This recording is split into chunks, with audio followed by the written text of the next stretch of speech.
Good morning and happy Saturday. It is January 4th, so happy New Year.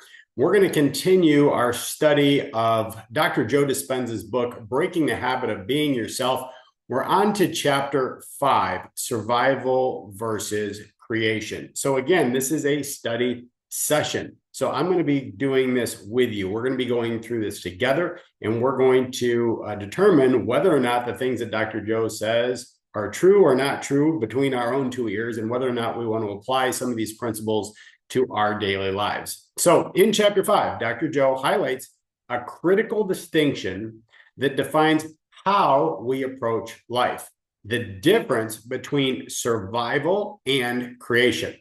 So for many of us, life feels like a constant struggle to stay ahead, a fight to survive. How many of you guys feel like that? It's a constant struggle to stay ahead. Okay. I think if we're all being honest, we've all been there, done that, got the t-shirt, right? We've all felt that way. So we operate in a reactive mode, responding to stress, fear, and external circumstances, things outside of ourselves. But survival mode is not where true transformation happens. Okay, Dr. Joe, well, where does it happen? So Dr. Joe says to create the life we desire, we must shift out of survival mode and into a state of creation. Okay, well, that sounds good to me. If I'm able to create what I want, that sounds good. So this particular chapter challenges us to move beyond reactive thinking and tap into the infinite potential of the present moment, what we're able to do right here, right now. So by doing so, we can become conscious creators of our reality rather than the prisoners of our environment, emotions, and the past. Yes, 100%. There are so many times where I have felt like I was like I literally created my own prison. Like I trapped myself in this prison, constantly rehashing things of all of the things that are going wrong, all the things that are outside of myself that are affecting my outcomes. And what I resonate with this, it says, no, let me out of this cage, right? Let me out of here. Where is the key? Let me get out of here because I don't want to be a prisoner of circumstance, right? I want to be the conscious creator that's able to shape the destiny that I want for myself. Okay, so if that sounds right, if that sounds true for you also, let's unpack the key insights here and then the steps from chapter 5 to help us shift from survival to creation.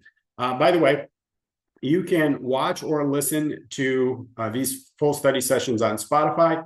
You can also watch them on my YouTube channel. And something new, I've created something that's called the Vault, and you can find that on my website, billstorm.com. So if you missed any of the first 4 parts to this series, you can find the recordings and the study materials inside the Vault. Now, when you get to the page, the page to register, by default, it shows up as login. So it's going to show a field for email and password. So that's if you've already registered to get access to the Vault. If you haven't already registered, you're going to want to click on the word register instead of the word login. Click on the word register, and then it'll bring up a field where you can create your own unique user ID and password to be able to access all those materials. Okay, so let's move on here. Key takeaways from chapter 5, survival versus creation. Number 1, survival mode is a reactive state. So when we're in survival mode, our thoughts and our actions are dominated by fear, stress, and external triggers. So this state, governed by the body's fight or flight response, which is the part of the brain called the amygdala, right, is essential for short-term danger, but detrimental when it comes to a chronic way of living, right? So if there was a tiger in the room, yes, we want that flight or fight response center to work properly, but we don't want it to work in our day-to-day living. Survival mode keeps us focused on immediate threats and prevents us from envisioning or creating a better future. So the key insight here is living in survival mode drains your energy and keeps you stuck in a cycle of stress and reaction. Now, how can you tell that? Well, just look at the people around you. Do they constantly show up the same way, right? Day after day, week after week, year after year, right? Decade after decade. They're always stuck in that same cycle. Number 2, creation requires elevated states of being.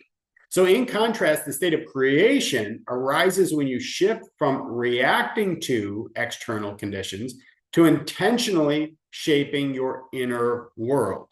So instead of being driven by fear or stress, you operate from elevated emotions like joy, love, and gratitude. So in this state, your brain and body align with a vision of your desired future, allowing you to manifest it into reality.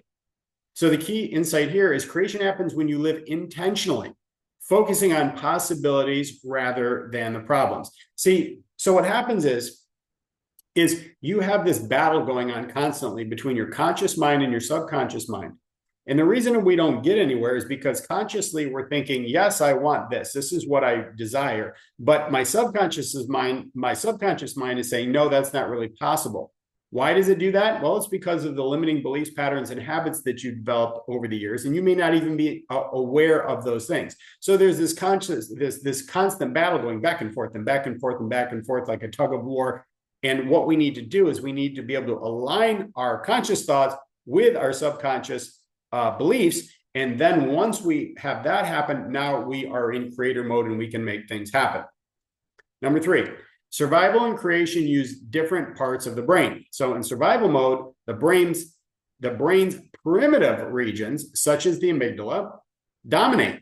These areas are wired for quick reactions and threat detection, leaving little room for creativity or higher level thinking.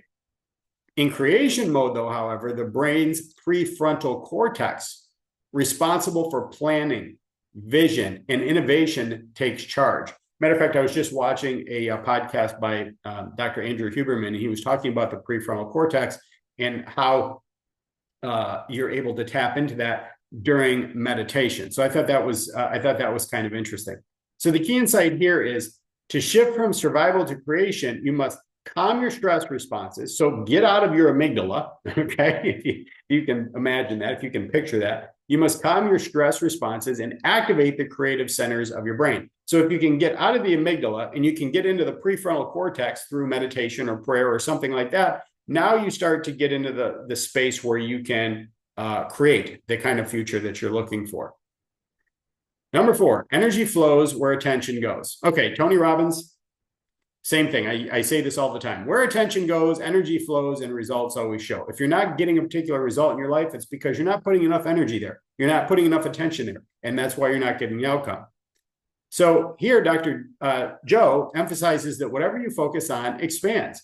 So if your attention is locked in on problems and fears and limitations, you're giving them power. You're feeding those things.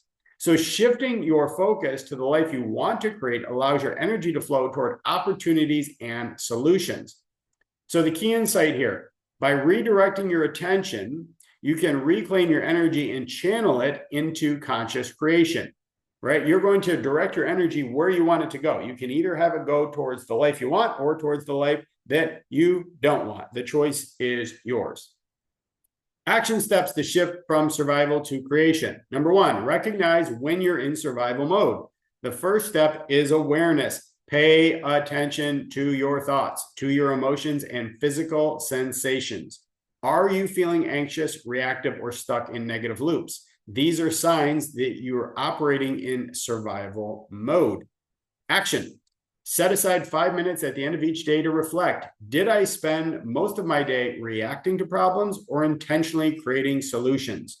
What emotions dominated my day?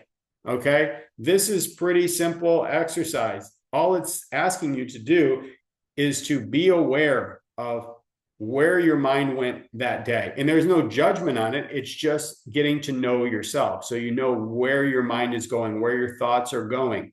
Once you're aware of what's going on, now you can redirect it to make some changes. And every time you catch yourself going there, you can use a word like stop, right? And you stop that thought process right then, right there, and redirect your thoughts. It takes practice.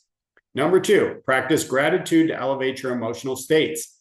Gratitude is one of the most powerful tools for shifting out of survival mode. When you focus on what you're grateful for, you activate elevated emotions and rewire your brain to focus on abundance rather than lack. So an action step, start each day by writing down 3 things that you're grateful for. As you write, pause and allow yourself to deeply feel the emotion of gratitude, right?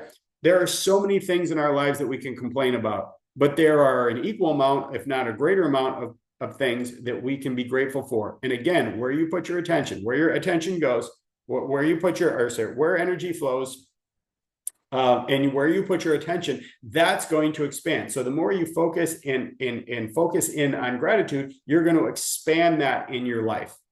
Number 3, use visualization to align with your desired future. Creation begins with clarity. Spend time visualizing the life that you want to create. Don't spend time visualizing the life that you don't want to create. Focus not only on the mental picture, but also on the emotions, how you feel, right? Focus on the emotions associated with living that reality. So if you picture in your mind's eye, you're living the dream. I mean, everything is going perfectly for you. What emotions are you feeling, right? So if you're feeling those emotions, right, on a regular basis, and you can pull yourself into those states, the more likely you are to be able to manifest that into your life. So an action step here, dedicate 10 minutes each morning to visualization, okay? Visualization, meditation, prayer, whatever you want to call it. The point is to slow down for a minute, okay? Don't jump out of bed, grab a cup of coffee, pour yourself a cup of ambition, like Dolly Parton said, and head out the door. No, take some time to be still first. You're working on yourself. You're creating the life that you want. Take time to create the life that you want. So you're taking 10 minutes in the morning and you close your eyes and you imagine your ideal day. Now focus on how it feels to live in that reality and let your body experience these emotions in the present moment. So you see, here's the beginning. Here's the morning step that you take. You visualize what you want. And then at night, you're going back to number 2, or you're going back to the, let's see, where was it? It was actually in step number 1, set aside 5 minutes at the end of each day to reflect, right? So you're going to inspect what you expected of yourself. How did your thoughts and your behaviors and your patterns and your habits and your actions, how did those line up with what it is that you actually want? Again, no judgment on yourself. You're just trying to observe yourself to see what your mind is doing. Number 4, break the cycle of reactivity with mindfulness. Mindfulness helps you pause and respond intentionally rather than react impulsively, right? So everything in our life we want to do intentionally, not reactive or out of impulse. It's a key practice to shifting from survival to creation. So the action step is throughout the day, practice mindfulness during routine activities. While eating, focus on the taste and the texture of your food. During conversations, listen fully without planning your response. These small moments of presence train your brain to stay calm and focused. Okay, so this is a great exercise, and this is actually the essence of what Zen is, right? When you walk, walk. When you eat, eat. When you work, work. Right? So you're not practicing multitasking, right? Because we know that's the opportunity to screw up more than one thing at a time. And it's the same thing with our thoughts. If we can keep our thoughts directed while we're doing a particular task. And I know this is actually more difficult than it seems, right? If I pour myself a cup of coffee, I need to just focus on that cup of coffee. What does it smell like? What does it feel like? What does it taste like? Right? I want to focus on that coffee. And if I can stay in that present moment, I can really enjoy that coffee. I can be really grateful for that coffee, but it's also an exercise from my mind to stay focused on that one thing. How many of you can do that? That is hard. But again, if you want to be a peak performer, if you want to break the habit of being yourself, you have to do the things that other people are unwilling to do. And that's put the work in on yourself. Number 5. Create a daily ritual of intentionality to embody the state of creation. Establish a daily ritual that reinforces your vision and intentions. This could include journaling, meditation, or affirmation. So action step, spend a few minutes each evening journaling about your progress. I actually do that. It's right here. It's part of my planner. I have 2 things. I have a performance planner from Zig Ziglar, and then I have the performance journal from Zig Ziglar. So this is my plan. This is my journal and reflection on how I did with a plan. So you write down, what did I do today to move closer to my goals? What elevated emotions did I cultivate today? So why shifting to creation mode actually matters? Living in survival mode not only limits your potential, but also impacts your health, your relationships, and overall well-being. So when you make the shift to creation, number one, you gain clarity. Instead of being consumed by fear, you can focus on what truly matters. Number two, your energy increases. So elevated emotions like joy and gratitude energize you and fuel your creativity. And number three, you attract opportunities. Operating from a state of creation aligns you with people, events, and circumstances that support your vision. So here's some final thoughts. Survival mode is a deeply ingrained pattern for many of us, but it's not a life sentence. By choosing to shift your focus, elevate your emotions, and live intentionally, you can step into the role of creator in your own life. So as Dr. Joe Dispenza reminds us, you can't create a new future while living in the emotions of the past. So take a deep breath, focus on the life you want to build, and begin the journey from survival to creation. So how do you shift from reactive living to intentional creation? Share your thoughts with me, right? Put them in the comments. Send me an email. Let me know how you shift. What's the magic? What's the trigger? What's the anchor? What's the thing that you do to break your old pattern to shift from reactive living to intentional creation, right? So let's inspire each other, right? To move beyond survival and into possibility. Now, this is exactly why in 2025, I've created something new. And I would encourage you to join the team. It's called Team Storm. Yes, it works great with my last name. And Storm is an acronym for Special Team of Role Models. It means that we just do things differently. We're willing to do what the average person is unwilling to do, and therefore we're able to achieve the outcomes we want. But here's the thing, gang, we're all stronger and smarter together. So I put together a bi-weekly training session. And these videos are great. And hopefully this is a catalyst to help you say, yes, I want to become part of something better. But one of the things that happens, I know for sure, is that when you get together with other like-minded people, where attention goes, energy flows and results always show. So if you attend those bi-weekly meetings, you are putting your attention there. You are putting your energy there, and therefore you are going to get the outcomes that you're looking for. Now, other people will choose not to join, not to participate, and that's okay. That's up to them. But I promise you, what will happen is they will remain stuck. They will remain bound. They will remain in the same place at the end of 2025 as they were at the beginning of 2025. So if you're interested in doing that, please make sure that you click the link where it says join the team, or reach out to me to find out a little bit more. Okay, so that's it for our study session today. I hope you enjoyed that one. If you did, give me a shout out and let me know. Every time I hear from you, it inspires me to do better, right? And inspires and motivates me to do more. So happy Saturday, and we'll talk to you next time.